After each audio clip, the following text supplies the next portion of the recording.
Hello everyone, आप सभी का फिर से स्वागत है। यह घटना चक्र इतिहास का डिस्कशन है और आज का टॉपिक है आधुनिक भारत में शिक्षा का विकास। तो चलिए स्टार्ट करते हैं। देखिए 1781 ईस्वी में वारेन हेस्टिंग्स ने कलकत्ता में मदरसा की स्थापना की थी। इसके प्रथम प्रमुख मौलवी मोयुद्दीन थे। इस मदरसे में फारसी, अरबी और मुस्लिम कानून पढ़ाया जाता था और इसके स्नातक ब्रिटिश राज में दुभाषीय के रूप में सहायता करते थे। 1791 ईस्वी में बनारस के ब्रिटिश रेजिडेंट जोनाथन डंकन के प्रयत्नों के फलस्वरूप बनारस में एक संस्कृत कॉलेज खोला गया, जिसका उद्देश्य हिंदुओं के धर्म, साहित्य और कानून का अध्ययन करना था। पेरिस की रॉयल एशियाटिक सोसाइटी की सदस्यता माइकल मधुसूदन दत्त को प्रदान की गई थी। वारेन हेस्टिंग्स के काल में चार्ल्स विल्किंस ने भगवत गीता का प्रथम आंग्ल अनुवाद किया, नाम याद रखिएगा। और इसकी प्रस्तावना स्वयं जो है वारेन हेस्टिंग्स ने लिखी। विल्किंस ने फारसी तथा बंगला मुद्रण के लिए ढलाई के अक्षरों का आविष्कार किया। हॉलहेड ने 1778 ईस्वी में संस्कृत व्याकरण प्रकाशित किया। Sir William Jones Warren Hastings के समय कलकत्ता उच्चतम न्यायालय के न्यायाधीश नियुक्त हुए। इनकी प्रेरणा पर 1784 ईस्वी में एशियाटिक सोसाइटी की स्थापना हुई और वे स्वयं इसके सभापति नियुक्त हुए। इस संस्था ने एशियाटिक रिसर्चेज नामक पत्रिका के माध्यम से जो है भारत के अतीत को प्रकाश में लाने का कार्य किया और इसी क्रम में इन्होंने 1789 ईस्वी में कालिदास रचित अभिज्ञान संकुतलम, नाम याद रखिएगा, कालिदास के द्वारा लिखित है अभिज्ञान संकुतलम, इसका अंग्रेजी में जो है अनुवाद किया गया और इसके 5 संस्करण प्रकाशित किए गए। 1854 ईस्वी के पश्चात शिक्षा के क्षेत्र में हुई प्रगति की समीक्षा करने के लिए 1882 ईस्वी में डब्ल्यू हंटर की अध्यक्षता में एक आयोग नियुक्त किया गया। तो याद रखिएगा, हंटर जो आयोग था ये किससे संबंधित था? तो शिक्षा से। इंपॉर्टेंट है, ध्यान रखना है। और इस आयोग की यानी डब्ल्यू हंटर की अध्यक्षता में जो आयोग नियुक्त हुआ था, इस आयोग के रिपोर्ट में प्राथमिक शिक्षा के सुधार एवं विकास पर विशेष जोर दिया गया था। राष्ट्रीय शिक्षा के क्षेत्र में सर्वप्रथम 8 नवंबर 1905 को रंगपुर नेशनल स्कूल की स्थापना हुई। 16 नवंबर 1905 में कलकत्ता में एक सम्मेलन का आयोजन किया गया। इस सम्मेलन में राष्ट्रीय साहित्यिक, वैज्ञानिक तथा तकनीकी शिक्षा देने के लिए राष्ट्रीय शिक्षा परिषद स्थापित करने का जो है फैसला हुआ। 15 अगस्त 1906 को राष्ट्रीय शिक्षा परिषद की स्थापना की गई। 1813 ईस्वी के चार्टर अधिनियम के तहत प्रति वर्ष शिक्षा के लिए जो है 1 लाख रुपए खर्च करने की जो है व्यवस्था की गई थी। तो याद रखिएगा, कितना? 1 लाख रुपए। सैडलर आयोग शिक्षा से संबंधित था। 1917 में सरकार ने कलकत्ता विश्वविद्यालय की संभावनाओं के अध्ययन तथा रिपोर्ट के लिए एक आयोग नियुक्त किया। डॉक्टर एम.ई. सैडलर जो लीड्स विश्वविद्यालय के उप कुलपति थे, इसके अध्यक्ष नियुक्त किए गए। इस आयोग के सदस्य 2 भारतीय, डॉक्टर आशुतोष मुखर्जी और डॉक्टर जियाउद्दीन अहमद भी थे। इस आयोग को कलकत्ता विश्वविद्यालय के शिक्षा पर अपनी रिपोर्ट देने को कहा गया था। इस आयोग का यह विचार था कि यदि विश्वविद्यालय शिक्षा का सुधार करना है तो माध्यमिक शिक्षा का सुधार आवश्यक है। भारतीय शिक्षा पद्धति में भाषा संबंधी विवाद पर अपना विवरण देने के लिए विलियम बेंटिक ने अपनी काउंसिल के विधि सदस्य लॉर्ड मैकाले को लोक शिक्षा समिति का प्रमुख नियुक्त किया। याद रखिएगा, देखिए, भारतीय शिक्षा पद्धति में भाषा संबंधी विवाद पर अपना विवरण देने के लिए विलियम बेंटिक ने अपनी काउंसिल की विधि सदस्य लॉर्ड मैकाले को लोक शिक्षा समिति का प्रमुख नियुक्त किया। मैकाले ने भारत में शिक्षा के लिए अंग्रेजी भाषा का समर्थन किया था। भारत के औपनिवेशिक काल में अधोमुखी निस्यंदन सिद्धांत, the theory of downward filtration, याद रखिएगा, जो यह थ्योरी है शिक्षा के क्षेत्र से संबंधित था। इस सिद्धांत का अर्थ था यानी अधोमुखी निस्यंदन सिद्धांत जो था, इस सिद्धांत का जो अर्थ था कि शिक्षा जो है समाज के उच्च वर्ग को ही दी जाए, यानी ऊंचे वर्ग को शिक्षा दिया जाएगा तो उन ऊंचे वर्गों से छन छन कर जो है शिक्षा निचले स्तर पर जन सामान्य तक जो है पहुंचेगा। तो इस तरह से इस सिद्धांत का जो है अर्थ था। भारत में आधुनिक शिक्षा प्रणाली की नींव 1835 ईस्वी के मैकाले के स्मरण पत्र से पड़ी। मैकाले ने भारतीय रीति रिवाजों के लिए अपना तिरस्कार इन शब्दों में व्यक्त किया: यूरोप के एक अच्छे पुस्तकालय की एक अलमारी का एक कक्ष भारत और अरब के समस्त साहित्य से जो है अधिक मूल्यवान है। इसने इस तरह से इसका तिरस्कार किया था। लॉर्ड विलियम बेंटिक के काल में 7 मार्च 1835 के प्रस्ताव के द्वारा मैकाले का दृष्टिकोण अपना लिया गया। Governor general lord William Cavendish Bentinck के शासन काल में 7 मार्च 1835 ईस्वी को लॉर्ड मैकाले के प्रस्ताव को स्वीकृत कर भारत में अंग्रेजी को जो है उच्च शिक्षा का माध्यम मान लिया गया। भारत में अंग्रेजी शिक्षा का मैग्ना कार्टा कहे जाने वाले 1854 के चार्ल्स वुड के डिस्पैच को आधार बनाकर लंदन विश्वविद्यालय के तर्ज पर ब्रिटिश भारत में 3 विश्वविद्यालय, याद रखिएगा, कलकत्ता, मद्रास और बंबई की स्थापना 1857 ईस्वी में की गई थी। डीके कर्वे के प्रयत्नों से बंबई में प्रथम महिला विश्वविद्यालय की स्थापना हुई। ये महाराष्ट्र के समाज सुधारक एवं सामाजिक कार्यकर्ता थे। इन्होंने विधवाओं के उत्थान के लिए विधवा विवाह प्रतिबंध निवारक मंडली की भी स्थापना की थी। 1896 ईस्वी में उन्होंने पूना में विधवा गृह की जो है स्थापना की थी। उन्होंने स्वयं एक ब्राह्मणी विधवा से जो है विवाह किया था। वर्ष 1958 ईस्वी में इन्हें भारत रत्न प्रदान किया गया। डेक्कन एजुकेशन सोसाइटी की स्थापना मूलतः न्यू इंग्लिश स्कूल के प्रारंभ यानी 1800 ईस्वी के साथ पुणे में ही की गई थी। 1884 ईस्वी में डेक्कन एजुकेशन सोसाइटी औपचारिक रूप से गठित की गई। इस संस्था के संस्थापकों में वीके चिपलुंकर, वीजी तिलक, गोपाल गणेश आगरकर एवं एमबी नामजोशी प्रमुख थे। नाम याद रखिएगा। राजा राम मोहन राय आधुनिक शिक्षा के सबसे प्रारंभिक प्रचारकों में से एक थे। 1817 ईस्वी में इन्होंने डेविड हेयर एवं अलेक्जेंडर डफ के साथ मिलकर कलकत्ता में प्रसिद्ध हिंदू कॉलेज की स्थापना की थी।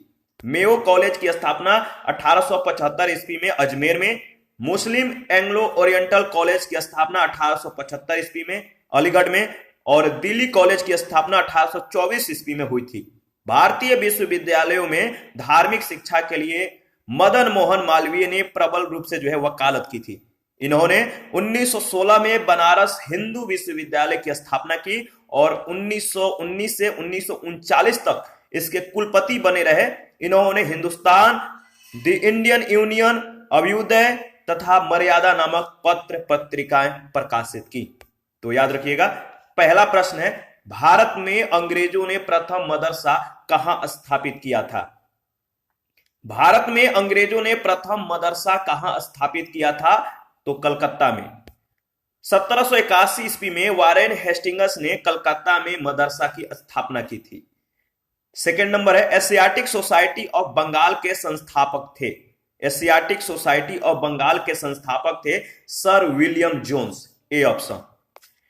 ठीक है, 1784 ईस्वी में हेस्टिंग्स के सहयोगी सर विलियम जोन्स ने एशियाटिक सोसाइटी ऑफ बंगाल की स्थापना की ताकि एशिया के सामाजिक तथा प्राकृतिक इतिहास, पुरातत्व संबंधी कला, विज्ञान तथा साहित्य का अध्ययन किया जा सके।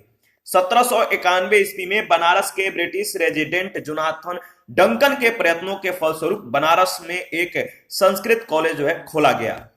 आगे बढ़ते हैं, नेक्स्ट है प्रश्न संख्या 3 है, वाराणसी में प्रथम संस्कृत महाविद्यालय की स्थापना किसने की थी?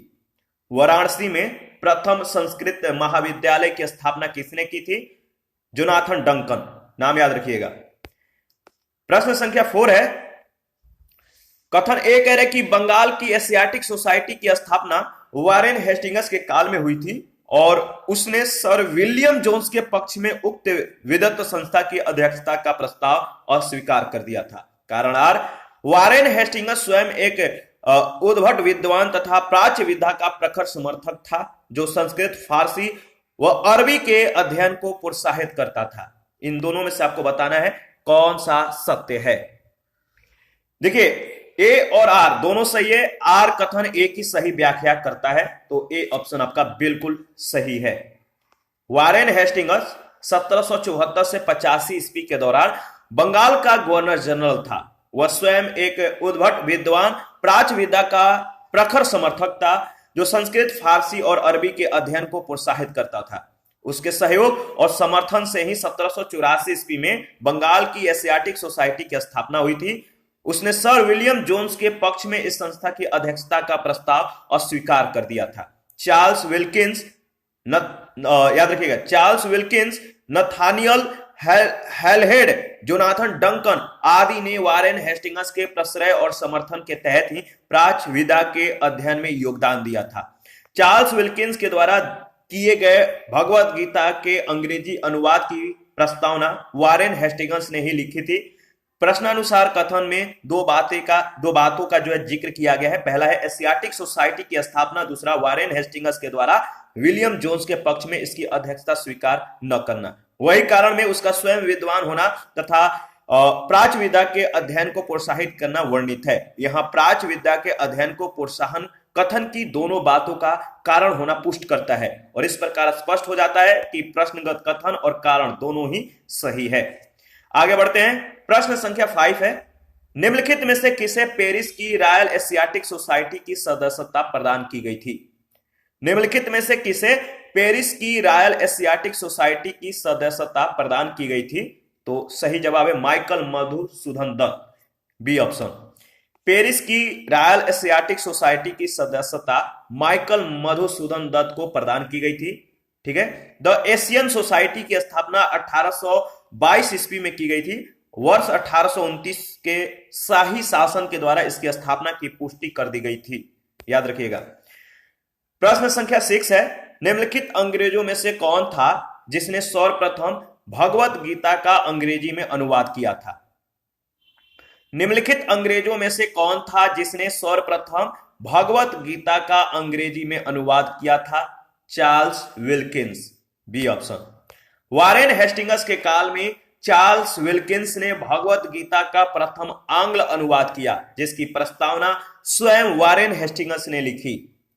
प्रश्न संख्या 7 है, निम्नलिखित में से किसने कालिदास की प्रसिद्ध रचना शकुंतला का पहली बार अंग्रेजी में अनुवाद किया था? निम्नलिखित में से किसने कालिदास की प्रसिद्ध रचना शकुंतला का पहली बार अंग्रेजी में अनुवाद किया था? सर विलियम जोन्स ने। इसका सही जवाब होगा D option. Sir William Jones Warren Hastings के समय कलकत्ता उच्चतम न्यायालय के न्यायाधीश नियुक्त हुए। इनकी प्रेरणा पर 1784 ईस्वी में एशियाटिक सोसाइटी की स्थापना हुई और ये स्वयं इसके सभापति नियुक्त हुए। इस संस्था ने एशियाटिक जो है रिसर्चेज नामक पत्रिका के माध्यम से भारत के अतीत को प्रकाश में लाने का कार्य किया। इसी क्रम में इन्होंने 1789 ईस्वी में कालिदास रचित अभिज्ञान शकुंतलम का अंग्रेजी में अनुवाद किया और इसके 5 संस्करण जो है प्रकाशित किए। प्रश्न संख्या 8 है, सफलता पूर्व अवधि में ब्रिटिश सरकार के द्वारा भारत में आधुनिक शिक्षा के प्रसार का मुख्य उद्देश्य था। बताइए। स्वतंत्रता पूर्व अवधि में ब्रिटिश सरकार के द्वारा भारत में आधुनिक शिक्षा के प्रसार का मुख्य उद्देश्य था। मुख्य उद्देश्य क्या था आपको बताना है। छोटे प्रशासनिक पदों पर नियुक्ति के लिए शिक्षित भारतीयों की आवश्यकता, यानी ए ऑप्शन आपका सही जवाब है। इसके बारे में देख लेते हैं। देखिए, ब्रिटिश राज के द्वारा भारत में अंग्रेजी शिक्षा का प्रसार करवाने के पीछे जो मुख्य कारण था, प्रशासन का खर्च कम करने की चिंता। इसके लिए सरकार शिक्षित भारतीयों की संख्या बढ़ाना चाहती थी, जिससे प्रशासन और ब्रिटिश व्यावसायिक प्रतिष्ठानों की छोटे कर्मचारियों की और बढ़ती हुई जरूरतों को पूरा किया जा सके। तो याद रखिएगा। प्रश्न संख्या 9 है, ब्रिटिश सरकार के किस अधिनियम ने सबसे पहली बार भारत में शिक्षा के लिए 1 लाख रुपए दिए थे? ब्रिटिश सरकार के किस अधिनियम ने सबसे पहली बार भारत में शिक्षा के लिए 1 लाख रुपए दिए थे? तो चार्टर अधिनियम 1813। इसका सही जवाब होगा बी ऑप्शन। याद रखिएगा, 1813 के चार्टर अधिनियम के तहत कंपनी ने पहली बार शिक्षा के प्रति सरकारी उत्तरदायित्व उठाया। प्रति वर्ष शिक्षा के लिए 1 लाख रुपए खर्च करने की व्यवस्था इस अधिनियम ने की थी। कौन सा अधिनियम? 1813 के चार्टर अधिनियम। इंपॉर्टेंट है, याद रखिएगा कौन सा अधिनियम और कितना रुपया। प्रश्न संख्या 10 है, वुड डिस्पैच के बारे में निम्नलिखित में से कौन सा कथन सत्य है? वुड डिस्पैच के बारे में निम्नलिखित में से कौन सा कथन सत्य है, आपको बताना है। तो देखिए, सहायता अनुदान व्यवस्था शुरू की गई, विश्वविद्यालयों की स्थापना की सिफारिश की गई। पहला और दूसरा दोनों कथन वुड डिस्पैच के बारे में सत्य है। लेकिन तीसरा जो कथन दिया गया है, शिक्षा के सभी स्तरों पर शिक्षण माध्यम के रूप में अंग्रेजी की सिफारिश की गई, तीसरा कथन जो है सत्य नहीं है। देखिए, वुड डिस्पैच या वुड घोषणा पत्र ब्रिटिश ईस्ट इंडिया कंपनी के बोर्ड ऑफ कंट्रोल के अध्यक्ष चार्ल्स वुड के द्वारा 1854 ईस्वी में जारी किया गया था। इस घोषणा पत्र में भारतीय शिक्षा पर एक व्यापक योजना प्रस्तुत की गई थी। इस घोषणा पत्र में शिक्षा के उद्देश्य, माध्यम, सुधारों आदि पर विचार किया गया था। इस घोषणा पत्र को भारत में अंग्रेजी शिक्षा का मैग्ना कार्टा भी कहा जाता है। प्रस्ताव में सरकार ने पाश्चात्य शिक्षा के प्रसार को अपना उद्देश्य बनाया। उच्च शिक्षा को अंग्रेजी भाषा के माध्यम से दिए जाने पर बल दिया गया, परंतु साथ ही देसी भाषा के विकास को भी महत्व दिया गया। इस घोषणा पत्र के अनुसार लंदन विश्वविद्यालय के आधार पर कलकत्ता, बंबई एवं मद्रास प्रेसिडेंसी में एक एक विश्वविद्यालय की स्थापना की व्यवस्था की जाए। इसमें इस बात पर बल दिया गया कि सरकारी शिक्षण संस्थानों में दी जाने वाली शिक्षा धर्मनिरपेक्ष हो। शिक्षा के क्षेत्र में निजी प्रयत्नों को प्रोत्साहित करने के लिए अनुदान सहायता की पद्धति चलाने की सिफारिशें भी इसमें की गई। ध्यान रखिएगा। प्रश्न संख्या 11 है, चार्ल्स वुड का आदेश पत्र निम्नलिखित में से किससे संबंधित था? चार्ल्स वुड का आदेश पत्र निम्नलिखित में से किससे संबंधित था? तो सही जवाब है शिक्षा से। वुड घोषणा पत्र बोर्ड ऑफ कंट्रोल के अध्यक्ष चार्ल्स वुड के द्वारा 19 जुलाई 1854 को जारी किया गया था। इस घोषणा पत्र में भारतीय शिक्षा पर एक व्यापक योजना प्रस्तुत की गई थी, जिसे वुड का डिस्पैच कहा गया। 100 अनुच्छेदों वाले इस प्रस्ताव में शिक्षा के उद्देश्य, माध्यम, सुधारों आदि पर विचार किया गया था। इस घोषणा पत्र को भारत में अंग्रेजी शिक्षा का मैग्ना कार्टा भी कहा जाता है। प्रस्ताव में सरकार ने पश्चात शिक्षा के प्रसार को अपना उद्देश्य बनाया। उच्च शिक्षा को अंग्रेजी भाषा के माध्यम से दिए जाने पर जो है बल दिया गया, परंतु साथ ही देसी भाषा के विकास को भी महत्व दिया गया। इसके अनुसार लंदन विश्वविद्यालय के आधार पर कलकत्ता, बंबई एवं मद्रास में एक एक विश्वविद्यालय की स्थापना की व्यवस्था की गई। 12 नंबर है, हंटर कमीशन की रिपोर्ट में विकास पर विशेष जोर दिया गया। हंटर कमीशन के रिपोर्ट में विकास पर विशेष जोर दिया गया प्राथमिक शिक्षा को। C option. 1854 ईस्वी के पश्चात शिक्षा के क्षेत्र में हुई प्रगति की समीक्षा करने के लिए 1882 ईस्वी में डब्ल्यू हंटर की अध्यक्षता में एक आयोग नियुक्त किया गया। इस आयोग की रिपोर्ट में प्राथमिक शिक्षा के सुधार एवं विकास पर विशेष जोर दिया गया था। 13 नंबर है, नेशनल काउंसिल ऑफ एजुकेशन की अध्यक्षता कब हुई? नेशनल काउंसिल ऑफ एजुकेशन की अध्यक्षता कब हुई? तो 15 अगस्त 1906। राष्ट्रीय शिक्षा के क्षेत्र में सर्वप्रथम वर्ष 1905 में रंगपुर नेशनल स्कूल की स्थापना हुई। 16 नवंबर 1905 को कलकत्ता में एक सम्मेलन का आयोजन किया गया। इस सम्मेलन में राष्ट्रीय साहित्यिक, वैज्ञानिक और तकनीकी शिक्षा देने के लिए राष्ट्रीय शिक्षा परिषद स्थापित करने का फैसला हुआ। 15 अगस्त 1906 को राष्ट्रीय शिक्षा परिषद की स्थापना की गई। आगे बढ़ते हैं। नेक्स्ट प्रश्न है 14 नंबर, सैडलर आयोग संबंधित था। सैडलर आयोग किससे संबंधित था? तो शिक्षा से। सैडलर आयोग शिक्षा से संबंधित था। 1917 में सरकार ने कलकत्ता विश्वविद्यालय की संभावनाओं के अध्ययन तथा रिपोर्ट के लिए एक आयोग नियुक्त किया। Doctor M.E. सैडलर, जो लीड्स विश्वविद्यालय के उप कुलपति थे, इसके अध्यक्ष नियुक्त किए गए। इस आयोग का यह विचार था कि यदि विश्वविद्यालय शिक्षा का सुधार करना है तो माध्यमिक शिक्षा का सुधार आवश्यक है। इसने वर्ष 1904 के विश्वविद्यालय अधिनियम की कड़ी निंदा की और यह भी बताया कि इससे कॉलेज तथा विश्वविद्यालय शिक्षा का ठीक समन्वय नहीं हो सकता है। 15 नंबर है, शिक्षा में सुधार के लिए ब्रिटिश सरकार ने सैडलर विश्वविद्यालय आयोग कब नियुक्त किया गया?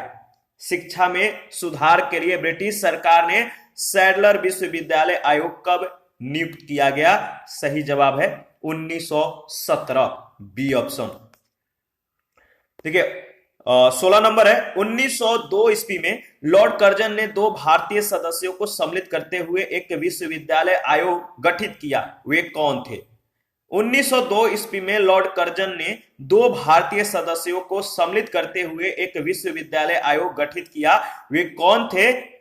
तो देखिए इसमें डी बी दोनों दिया गया, गोपाल कृष्ण गोखले और रास बिहारी बोस, और सैयद हुसैन विलग्रामी और न्यायमूर्ति गुरुदास बनर्जी। तो देखिए इसके बारे में हम लोग डिस्कस करेंगे। वायसराय लॉर्ड कर्जन ने शैक्षिक सुधारों के तहत 1902 ईस्वी में सर टॉमस रैले की अध्यक्षता में एक विश्वविद्यालय आयोग का गठन किया गया था। इस आयोग के सदस्यों में 2 भारतीय सदस्यों सैयद हुसैन विलग्रामी तथा न्यायमूर्ति गुरुदास बनर्जी को नियुक्त किया गया था। इस आयोग के द्वारा दिए गए सुझावों के आधार पर विश्वविद्यालय अधिनियम 1904 पारित किया गया था। 17 नंबर है, लॉर्ड मैकाले संबंधित हैं। लॉर्ड मैकाले संबंधित हैं अंग्रेजी शिक्षा से। सी ऑप्शन आपका बिल्कुल सही है।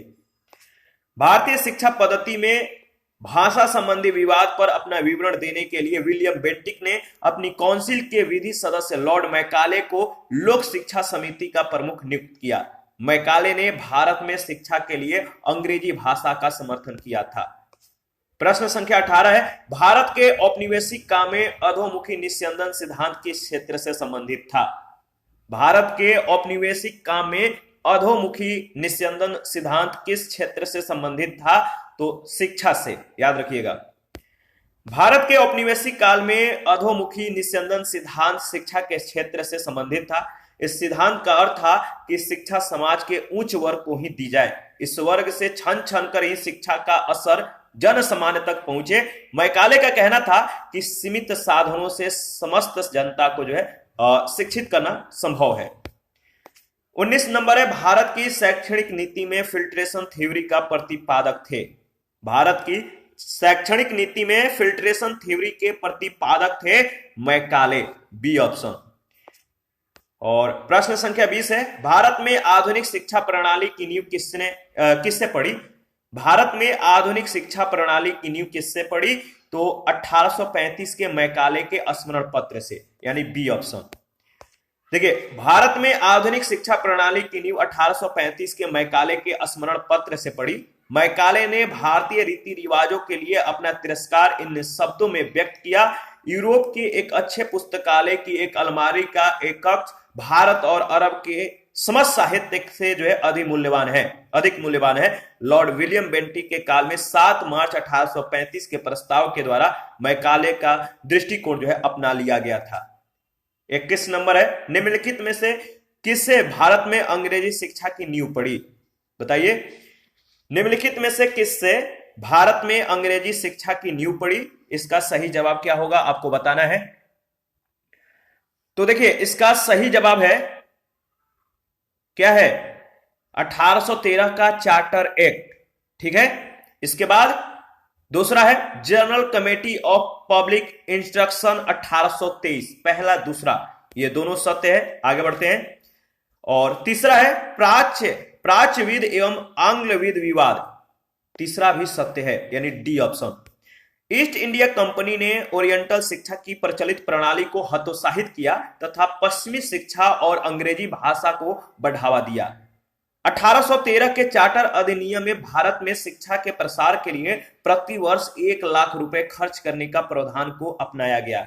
1823 ईस्वी में general committee of public instruction का गठन किया गया, जिसकी जिम्मेदारी शिक्षा के लिए 1 लाख रुपए देने की थी। समिति में 10 यूरोपीय सदस्य शामिल थे। इसके बाद governor general lord William Cavendish Bentinck के शासन काल में 7 मार्च 1835 को लॉर्ड मैकाले के प्रस्ताव को स्वीकृत कर भारत में अंग्रेजी शिक्षा को जो है उस शिक्षा का माध्यम मान लिया गया।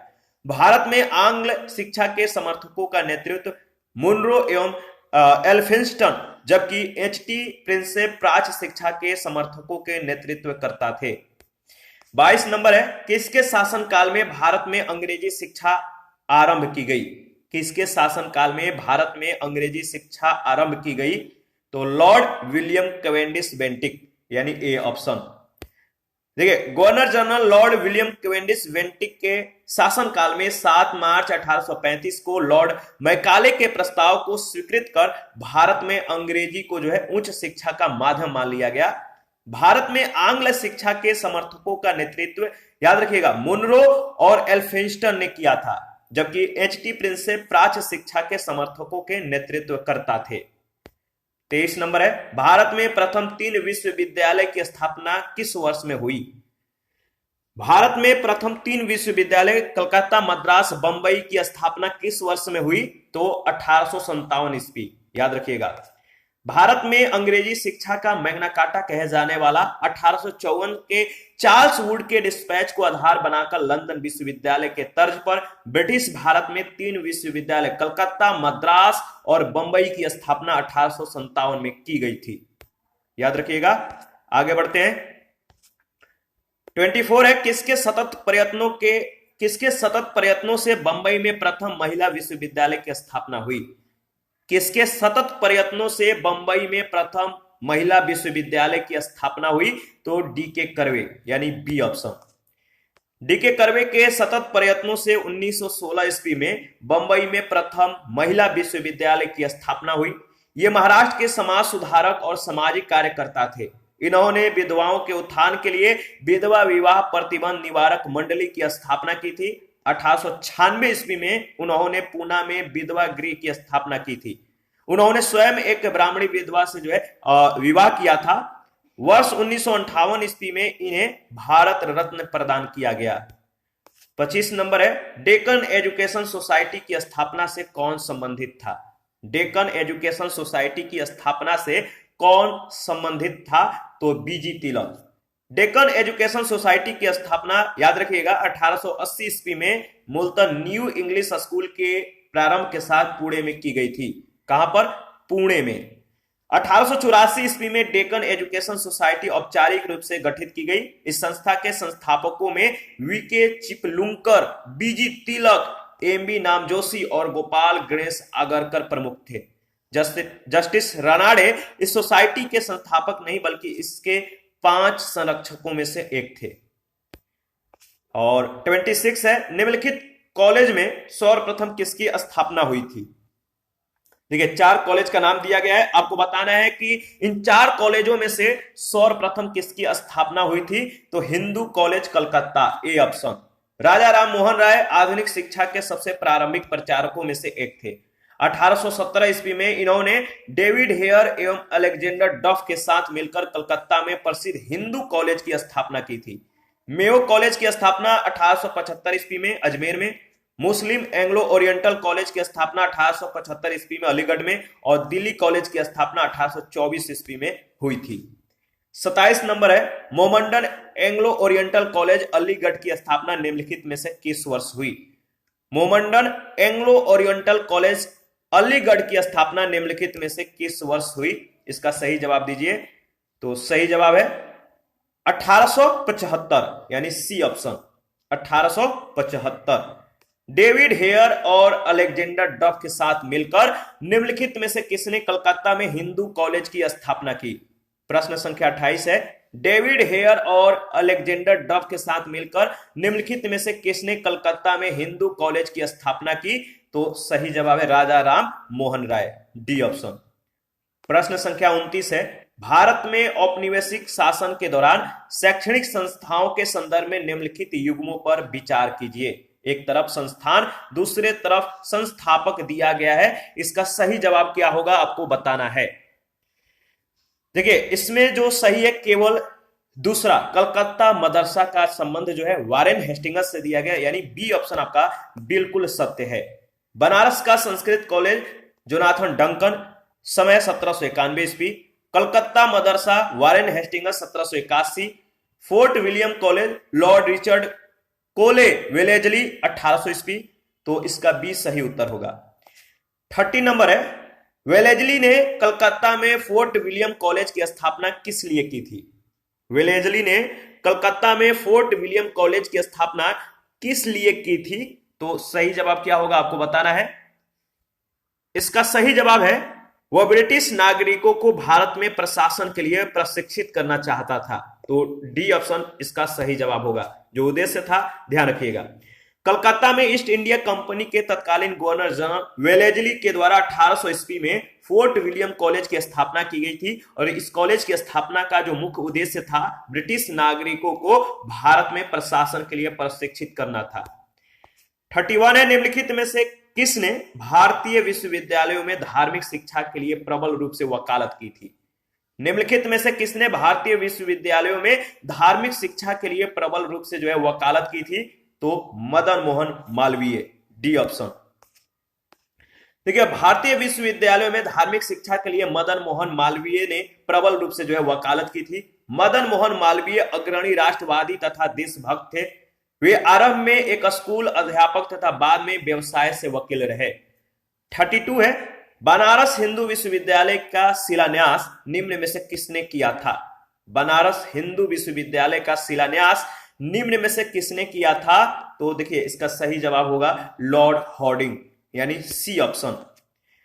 बनारस विश्वविद्यालय, जो बनारस हिंदू विश्वविद्यालय है, इसका शिलान्यास 4 फरवरी 1916 को वसंत पंचमी के दिन तत्कालीन वायसराय लॉर्ड हार्डिंग के द्वारा किया गया था।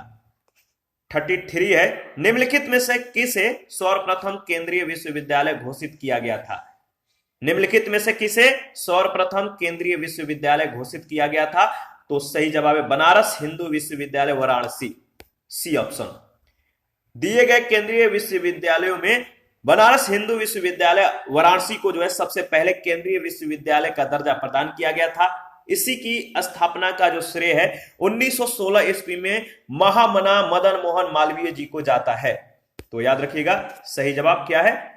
और इसी के साथ आज का सेशन समाप्त करते हैं। नेक्स्ट सेशन में आधुनिक भारत में प्रेस का विकास क्या था, कैसे था, इन सभी के बारे में डिस्कस करेंगे। आप अपना प्रतिक्रिया जरूर दीजिए। आपके प्रतिक्रियाओं का हमें बेसब्री से इंतजार रहता है। और जिन लोगों ने Telegram channel, Telegram quiz group, Facebook page, Instagram को ज्वाइन नहीं किया है तो वीडियो के डिस्क्रिप्शन बॉक्स में इसका लिंक है, आप ज्वाइन कर सकते हैं।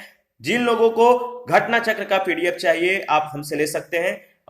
घटना चक्र पीडीएफ जो है अवेलेबल है, आप टेलीग्राम चैनल को ज्वाइन कर लीजिए। वहां पे इसके रिगार्डिंग में इंफॉर्मेशन को जो है शेयर किया गया है, या चैनल के कम्युनिटी बॉक्स में भी इसके रिगार्डिंग इंफॉर्मेशन को जो है शेयर किया गया है। तो थैंक यू, मिलते हैं नेक्स्ट सेशन में।